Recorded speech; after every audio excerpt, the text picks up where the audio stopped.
নিরামিষের দিন কি রান্না করব এটা একটা বিশাল চিন্তার থাকে আমার। তো ছেলের আজকে আবদার ডাল দিয়ে এমন কিছু করো যেটা দিয়ে আমি সব ভাত খেয়ে নিতে পারি। তো সেই মতো আমি শুধু ডাল দিয়ে তো আর ভাত খাওয়া যায় না, সেই জন্য আমি ভাবলাম কিছু সবজিও কেটে নিই। তো আলু, ফুলকপি, গাজর, বিনস, মটরশুঁটি নিয়ে নিয়েছি, আর এখানে কিছুটা মুগ ডাল নিয়ে নিয়েছি। আর মুগের ডালটা আমার ছেলের খুবই পছন্দের। তো মুগের ডালটাকে গরম কড়াইয়ে শুকনোভাবে একবার নাড়াচাড়া করে নিলাম। তারপর মুগের ডালটাকে ভালো করে ধুয়ে নিতে হবে। আর এদিকে গরম জলে কিছুটা ফুলকপি আমি ভাপিয়ে নিচ্ছি। সাধারণত এখন ফুলকপি যে পরিমাণ কেমিক্যাল দেওয়া থাকে ফুলকপিতে, একটু গরম জলে ভাপিয়ে নিলে খুব ভালো হয়।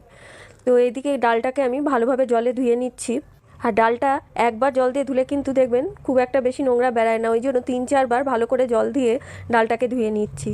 আর এদিকে কিছুটা আমি গরম জল বসিয়েছি, জলটাকে একটু ভালো করে ফুটতে দেবো। জলটা ফুটে গেলে ডালটা জলের মধ্যে দিয়ে দেবো। আর এদিকে কড়াইয়ে কিছুটা তেল গরম বসাতে দিয়েছি, আর ডালটা ভালোভাবে ফুটতে শুরু হয়েছে। এর মধ্যে আমি ডালের মধ্যে কিছুটা পরিমাণ নুন আর কিছুটা হলুদ দিয়ে দেবো। আর ডালটা যখন ফুটবে উপরে যে ফেনাটা উঠে আসবে সেই ফেনাটাকে তুলে ফেলে দিতে হবে। এদিকে তেলটা ভালোভাবে গরম হয়ে গেছে, তাতে দারচিনি, এলাচ, লবঙ্গ আর 2টো তেজপাতা আমি ফোড়ন দিয়ে দিলাম, আর 2টো শুকনো লঙ্কা দিয়েছি, আর কিছুটা জিরে দিয়ে দিলাম, আর সামান্য একটু আমি হিং তেলের মধ্যে ফোড়ন দিয়ে দেবো। আর মুগের ডালে হিঙের ফোড়ন কিন্তু খুব ভালো লাগে। এবার খুন্তি দিয়ে একটু নাড়াচাড়া করে নিয়ে আমি ফুলকপিগুলো তেলের মধ্যে দিয়ে ফুলকপিটাকে ভালো করে ভেজে নেব। আর অবশ্যই ফুলকপিটা কিন্তু খুব ভালো করে ভাজতে হবে। আর এদিকে ডালের মধ্যে আমি কিছুটা মটরশুঁটি সেদ্ধ হতে দিয়ে দিলাম। মটরশুঁটিগুলো তেলে ভাজলে কিন্তু খুব একটা ভালো লাগে না, ওই জন্য ডালের মধ্যে সিদ্ধ দিয়ে দিয়েছি, আর কয়েকটা কাঁচা লঙ্কাও ডালের মধ্যে দিয়ে দিয়েছি। আর এদিকে ফুলকপিটা ভালোভাবে ভাজা হয়ে গেছে, তাতে আমি কিছুটা আলু কেটে রেখেছিলাম, সেই আলুটাও ফুলকপির মধ্যে দিয়ে ভালোভাবে ভেজে নেব। এরপর একে একে সবজিগুলো দেবো। প্রথমে গাজর দিয়ে দিয়েছি, তারপর কিছুটা বিনস দিয়ে দিলাম। এরপর সবজিগুলো আবার ভালো করে নাড়াচাড়া করে নেব।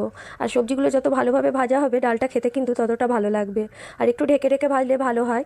এরপর 2টো টমেটোটাও সবজির মধ্যে দিয়ে ভালোভাবে নাড়াচাড়া করে নিয়ে এরপর আমি আদা জিরে বাটা 2 চামচ মতো সবজির মধ্যে দিয়ে দিলাম। আর এটাকে খুব ভালোভাবে আবার নাড়াচাড়া করে নেব।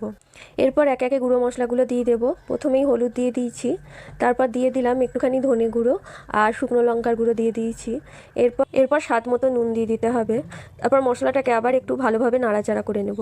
আর নুন দেওয়ার পর দেখবেন সবজি দিয়ে যে জলটা বেরায় সেই জলটা দিয়েও অনেকটা মশলা কষানো হয়ে যায়।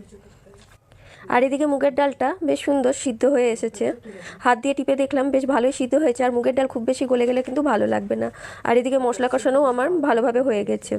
এরপর মুগের ডালটা আমি সবজির মধ্যে ঢেলে দেবো। আর সবজিটা মশলা কষাতে কষাতে অনেকটাই সেদ্ধ হয়ে গেছে। এরপর ডালের সঙ্গে সবজিটাকে ভালোভাবে নাড়াচাড়া করে নেব।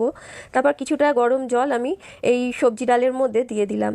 আর ডালটা যেহেতু মুগের, ওই জন্য পরে ঘন হয়ে যাবে, ওই জন্য একটু পাতলা করে দিলাম।